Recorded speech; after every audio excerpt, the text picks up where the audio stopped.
Oh, it was elaborate. It was wonderful. But what was so odd was that it was done since CBS had refurbished a theater so that all the hi-fi was done, and they had it all set. But it was a tiny theater. It was only for the radio broadcasts of Toscanini. But they thought that if they would put this on, then they could record the album in there, and they were going to save a lot of money. However, that it was so small that whenever there was something to be done, long entrances of the king and the queen, they had to go upstairs, and then they had to go downstairs. There was no room because everything was live. The costume person was hiding behind that to change your costume. It was just cramped in like this, absolutely like this.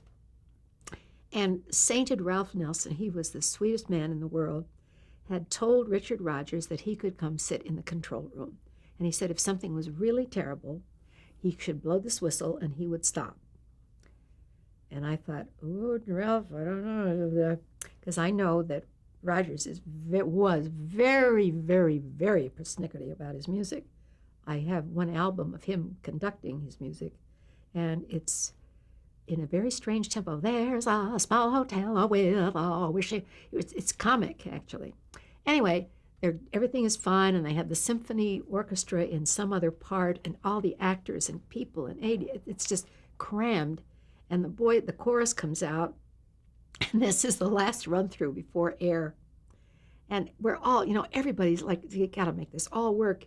And all of a sudden, the whistle goes, and Ralph says, all right, everybody, cut.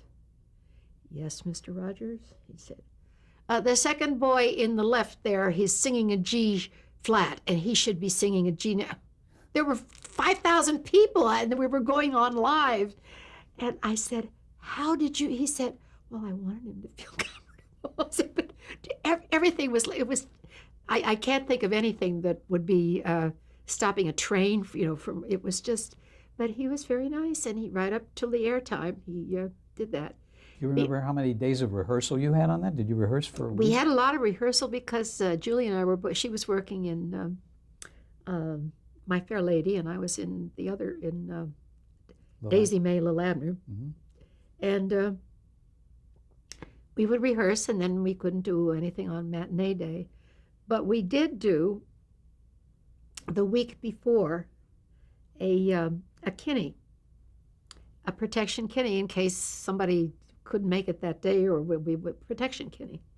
And that's the one they showed at the Academy. And I said, but that wasn't the one that was on the air. It was, well, how do you know? I said, because my hair was different. It just was different.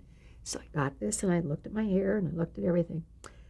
And I did find a photo that I am going to send to Dan Einstein, because then they said, there's no color in 1950s. I said, yes, we did it in color. There's no color. Yes, we did it in color.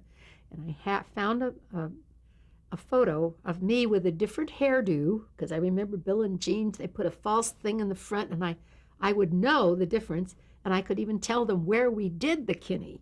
And every time I read about it, it's all done, just nothing about what really went on.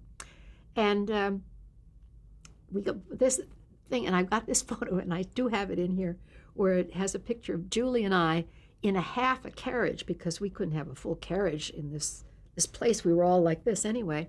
And there is the camera that says CBS Color. So I'm sending it to Dan Einstein saying, yep, they're right. We didn't have color in 57.